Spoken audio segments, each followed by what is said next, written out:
as we look at this differential equation, we quickly notice that it is second order, as we have the second derivative as our highest derivative present.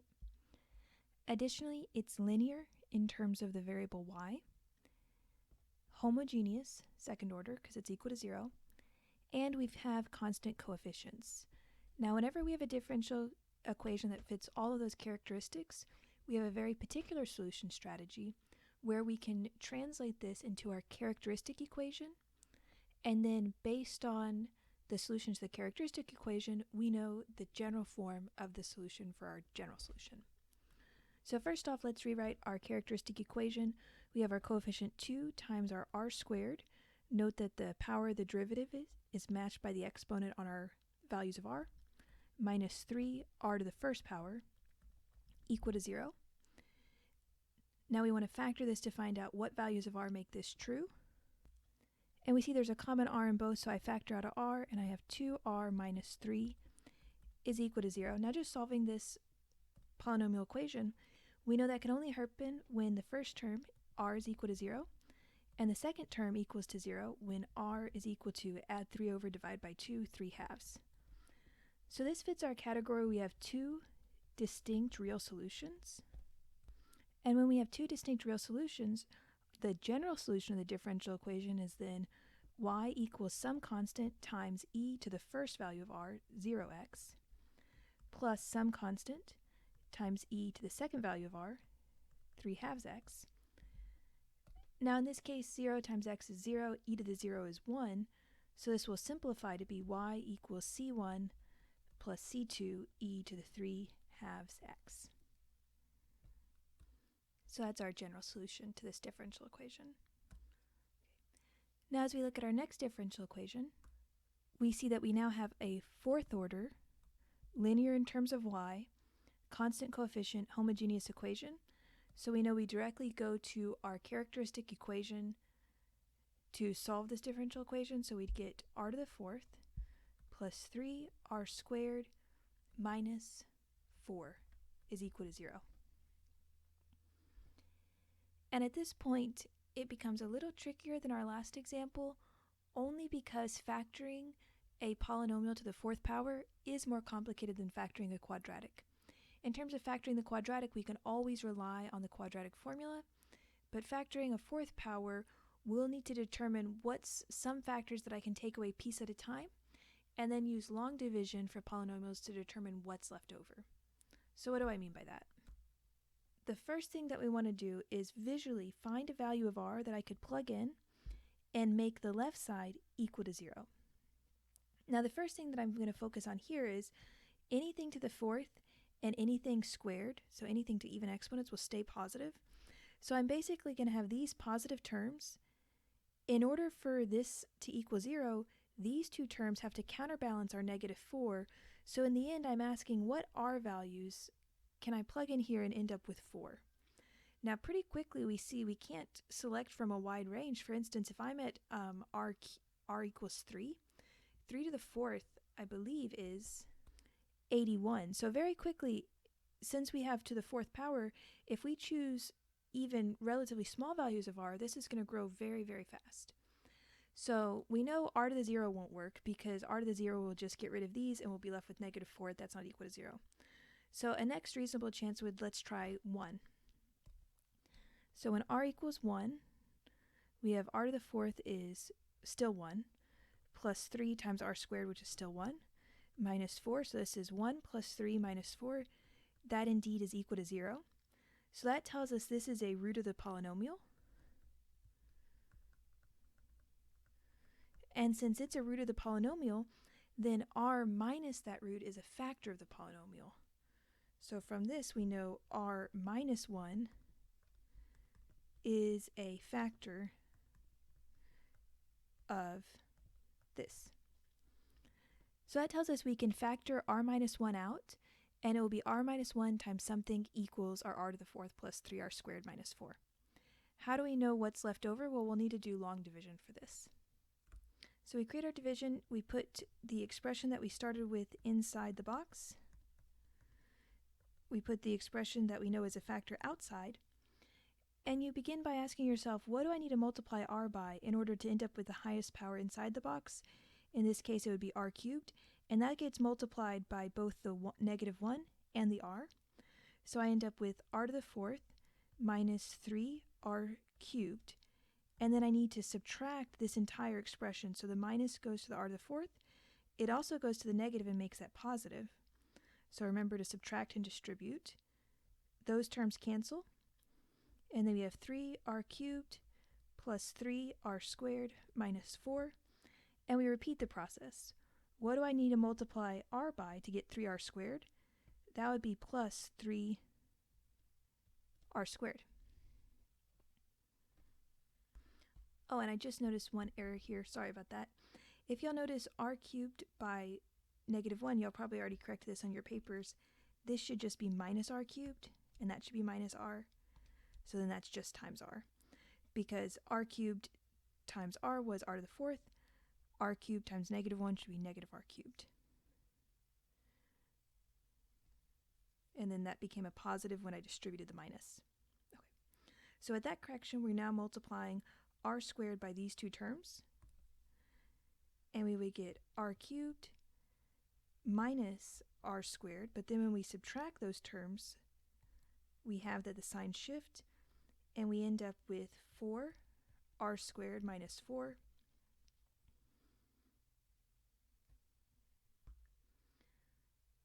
So then we think, what do I multiply r by to get 4r squared? That would be plus 4r. So we have 4r squared minus 4r. Subtract both of those, deal with the signs, and we would get 4r minus 4.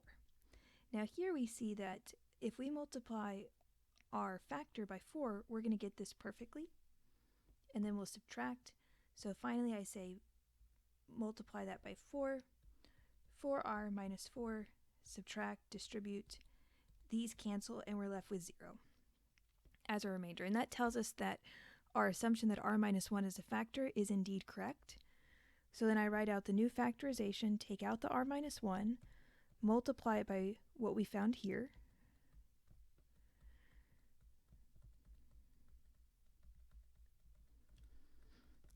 And now I know this term's going to contribute a distinct root of 1. And now we have to think about how will I factor this degree 3 polynomial. And with time, this just comes with practice. We get a few intuitions about how to work with this. So the first thing I'm going to look at is my constant term is a positive 4. And then this term will always generate positive numbers no matter if I put a positive or a negative value of r in, because something squared is always positive. But these two terms, having odd exponents, if I input a negative number, they could generate a negative number. So let's just think about it. If I choose any positive value of r, does it make sense I'll have positive value plus positive plus positive plus positive? There's no way a lot of positives added together give us 0. So mentally, I know I should be looking for negative values of r in hopes that these will generate negative values that counterbalance these positive values. And again, since we have some that are r cubed, some that are just r, we probably want to be trying small values of r first, because for any large value of r, the difference between r cubed and r is quite significant. So let's just start with a reasonable attempt of r equals negative 1. Plug that into the expression. Negative 1 cubed is negative 1, plus negative 1 squared is positive 1. 4 minus negative 1 is negative 4, plus 4. And now we see that this cancels perfectly. We have negative 1 plus 1, negative 4 plus 4. We will end up with 0. So r minus negative 1, to write out the factored form, you always do minus the value.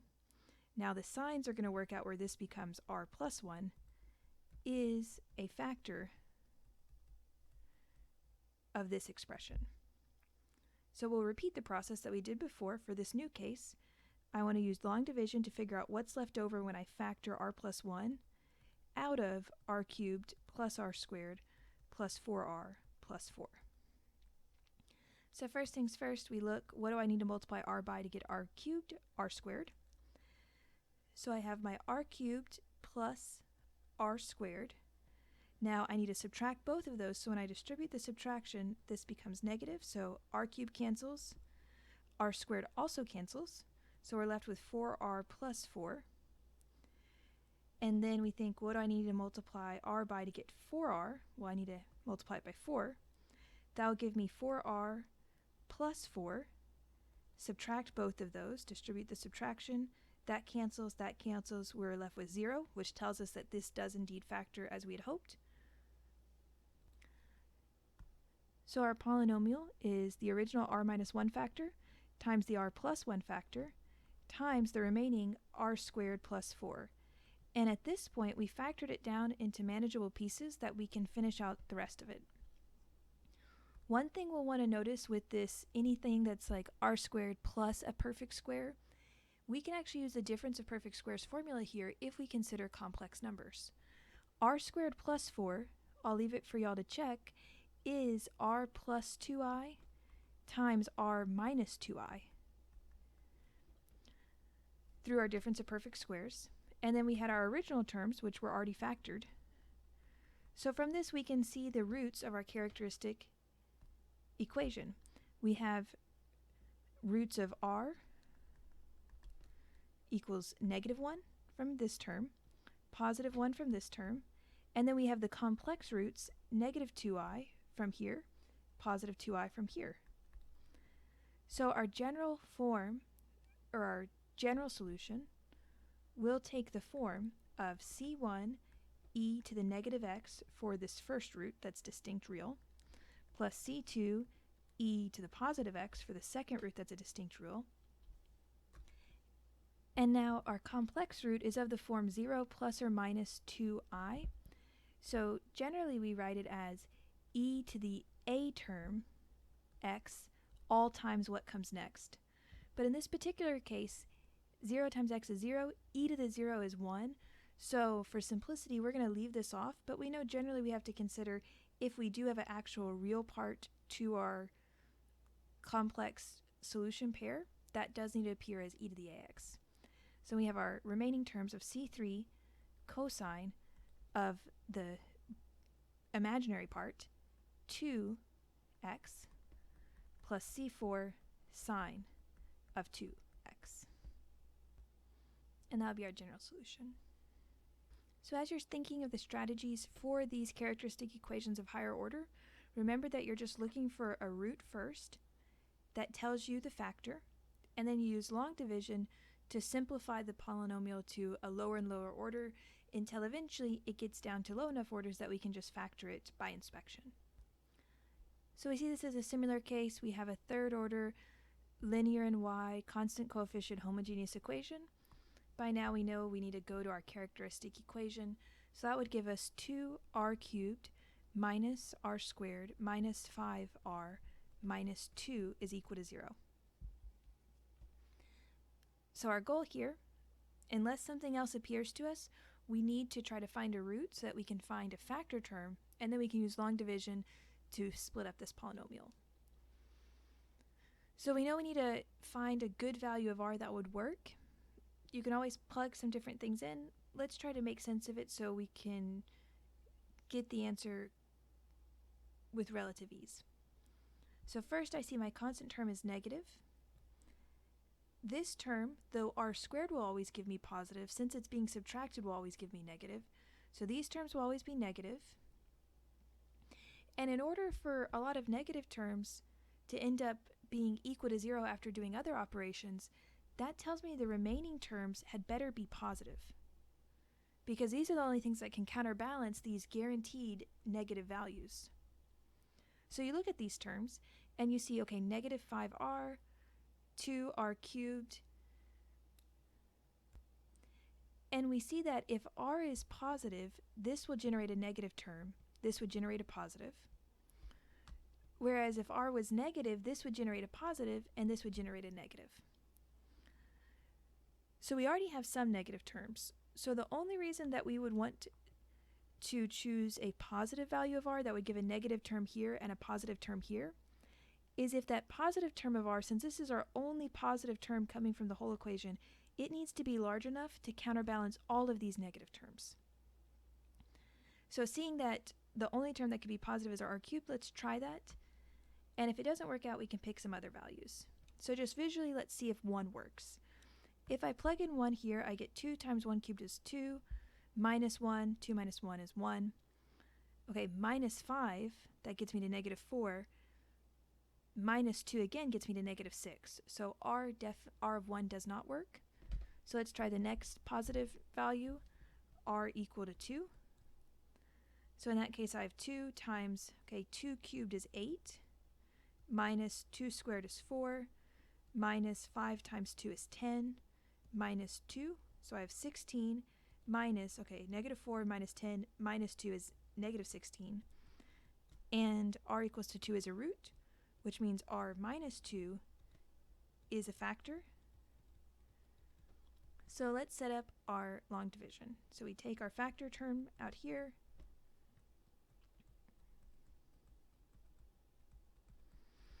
and we ask ourselves, what do I multiply r by to get 2r cubed? Well, that would be 2r squared. Multiply that by both terms of our factor. So I get a 2r cubed minus 4r squared. And then I subtract both terms. The negative goes to the first term, distributes to the second term, and makes that positive. Those cancel. 4r squared minus r squared gives me 3r squared minus 5r minus 2. What r value times what gives me 3r squared? That would be a plus 3r.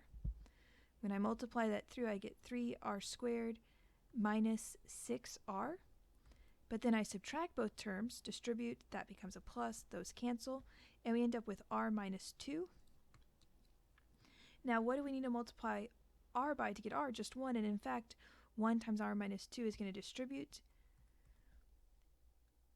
And when we subtract, everything will cancel and we get our 0 remainder. So we know this factors to r minus 2 times 2r squared plus 3r plus 1. And now this is a quadratic that we can think about factoring or using the quadratic formula. So I'm going to try the factoring approach first. In order to get a 1 here, if I'm factoring over the integers, this should be a 1, this should be a 1. So let's see. 2r squared plus 2r plus r gives us the 3r. 1 times 1 is 1. This works. So we now see we have 3 distinct real roots. They occur at 2, negative 1/2, and negative 1. So the general form of this solution will be some constant times e. I'm going to write them from lowest value up, so e to the negative x, plus c2 e to the negative half x, plus c3 e to the 2x. Our next question has us solve the initial value problem. We first need to find the general solution, and then we'll use the given initial conditions to evaluate exactly what should our constants be. So we see this is a case for the characteristic equation again. We translate that to 2r cubed minus 3r squared minus 2r equals 0. And although this is a cubic polynomial, since there's an r common in every term, we can quickly factor out a r and turn it into r times 2r squared minus 3r minus 2. We've got a nice quadratic. This will factor into 2r.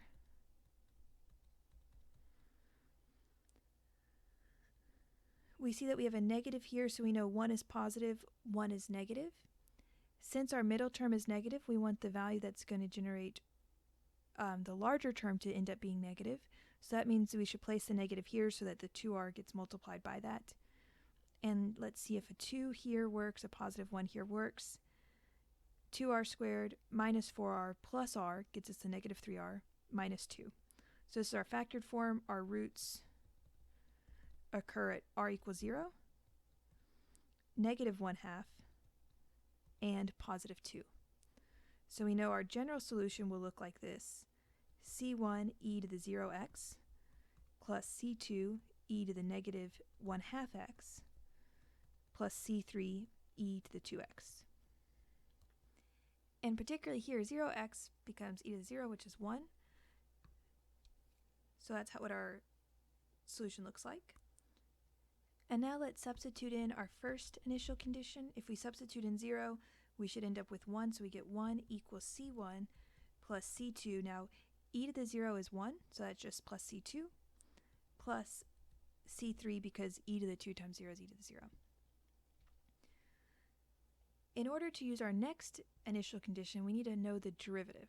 So we take the derivative of our general solution. The derivative of a constant by itself is 0. And then we take the derivative of this using chain rule, and we end up with negative 0.5 c2 e to the negative 0.5x plus 2 c3 e to the 2x. We plug in 0, and we end up with negative 1, so we get the next equation. That we have negative 0.5 c2 plus 2 c3 should give us negative 1.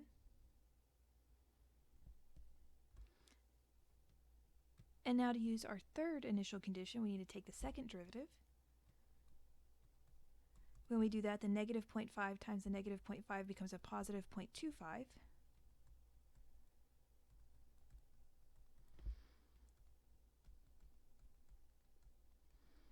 Substituting in 0, we should end up with 3, so that would give us 3 equals 0.25 c2 plus 4 c3. And now we want to cancel. We see our last two equations that we found have both c2 and c3. And in fact, if I multiply this top equation by negative 2, I'll be able to cancel the c3 terms. So I'll end up with positive 2 equals c2 minus 4 c3. Add these together. Those terms will cancel. We get 5 equals 1.25 c2. Divide both sides by 1.25 and we'll find c2 should be equal to 4. From this, we'll be able to quickly find c3 and then c1. So let's plug that back into our last equation. 2 equals 4 minus 4 c3. Subtract 4 from both sides, and we get negative 2 equals negative 4 c3. We can solve this and get c3 should be equal to 0.5. Now into our final equation, 1 equals c1 plus 4 plus 0.5. That tells us that c1 should be equal to negative 3.5. So in this case, our solution to this specific initial value problem should be negative 3.5 plus 4 e to the 0.5x plus 0.5 e to the 2x. Now in this question we have somewhat of a reverse of what we've been doing to this point. Here we have a solution given to us, and then based on the format of this solution, they're asking us to find what was the corresponding linear homogeneous constant coefficient equation that gave this as a general solution. So first of all, let's assess the different structures to get the roots. We see that this term comes from whenever we have a complex root. Since it's not being multiplied by a e to the ax, we can assume the real part of the complex root is 0, so it's 0 plus or minus. And then you can always find the imaginary part of the complex root by looking what's in the interior of our cosine and sine, so it's 2i. This is a real distinct root where we have a root of r equals to 2. So then we think about, okay, what is the characteristic equation that factors to give me a root of 2 and plus or minus 2i? Well, that would have given me, for the 2 is r minus 2, and then r minus 2i, r plus 2i. That had to be what was equal to 0 to give us these roots. Now this is a difference of perfect squares. So we can simplify this to be r squared plus negative 4i squared. I squared is negative 1, so negative 4 times negative 1 makes us the positive 4, r minus 2, and we end up with r cubed plus 4r minus 2r squared minus 8. So let me arrange that in the correct order. R cubed minus 2r squared plus 4r minus 8 equals 0. So this is our characteristic equation, but the characteristic equation has a very specific correspondence to the linear homogeneous constant coefficient differential equation. We know if we have a r cubed in our characteristic equation, we had to have a y triple prime in our differential equation. A 2r squared means we had a 2 y double prime. A 4r means we had a plus 4 y prime. And then a minus 8 means we had a minus 8y. So this is the differential equation that has a general solution of this form.